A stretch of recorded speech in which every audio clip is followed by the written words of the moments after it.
ఎన్నికల సమయంలో కాంగ్రెస్ పార్టీ ప్రజలకు ఇచ్చినటువంటి హామీలను వాళ్ళు అధికారంలోకి వచ్చిన తర్వాత ఏ విధంగా తుంగలో తొక్కినరో చాలా వివరంగా ఒక మెమోరాండం రాసి ప్రతి జిల్లా కలెక్టర్ కార్యాలయంలో కలెక్టర్ గారికి మేము అందించడం జరిగింది.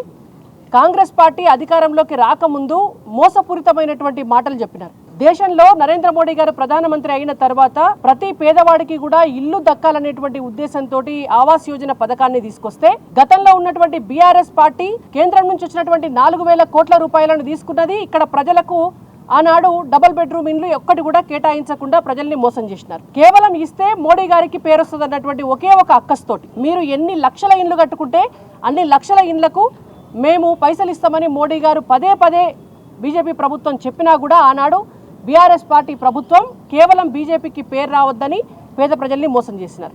ఇవాళ వచ్చినటువంటి కాంగ్రెస్ ప్రభుత్వం మేము ఇందిరమ్మ ఇండ్లు కడతాము, మేము ప్రతి ఒక్కళ్ళకు పైసలు ఇస్తాము, 3 లక్షలు 4 లక్షలు ఏం సరిపోతుంది, మేము 5 లక్షలు 6 లక్షలు కల్పిస్తాము అని చెప్పినారు.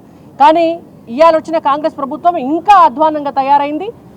కేంద్ర ప్రభుత్వం ఆల్రెడీ 1,500 కోట్ల రూపాయలు రిలీజ్ చేసింది.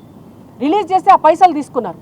ఆ పైసలు తీసుకొని మేము మొదటి దఫా, రెండో దఫా, 3 దఫా పైసలు ఇస్తామని చెప్పి మొదటి దఫా పైసలు రిలీజ్ చేసింది కూడా కేంద్ర ప్రభుత్వం పైసలే.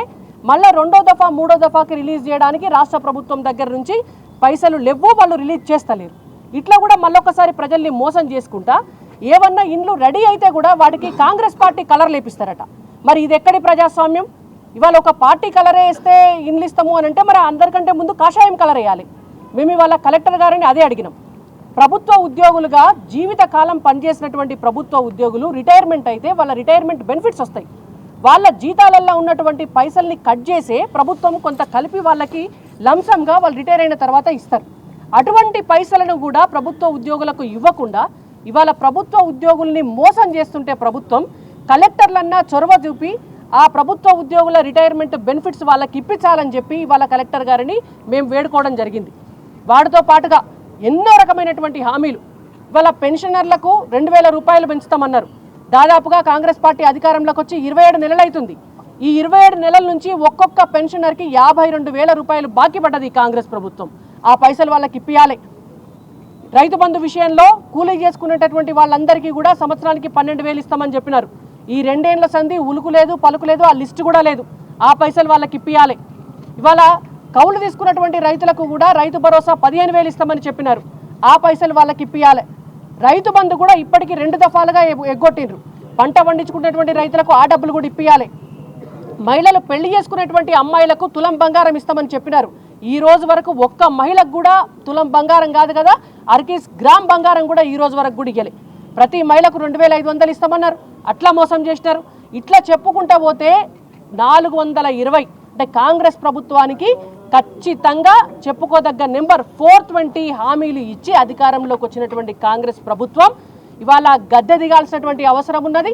ప్రజల్ని మోసం చేస్తున్నటువంటి కాంగ్రెస్ ప్రభుత్వానికి ఇవాళ బ్యూరోక్రాట్స్గా ఉన్నటువంటి అధికార యంత్రాంగాన్ని నడుపుతున్నటువంటి కలెక్టర్లు ప్రభుత్వం దృష్టికి తీసుకెళ్లి ఆ హామీలన్నింటినీ కూడా నెరవేర్చాలా. ఈ వరంగల్ లాంటి స్మార్ట్ సిటీ, తెలంగాణ రాష్ట్రంలో కరీంనగర్ను, వరంగల్ని స్మార్ట్ సిటీస్గా ఎంపిక చేసి ప్రతి సంవత్సరం కూడా కేంద్ర ప్రభుత్వం పైసలు ఇస్తుంది. ఇస్తున్నటువంటి పైసలన్నీ ఎడబోతున్నాయి.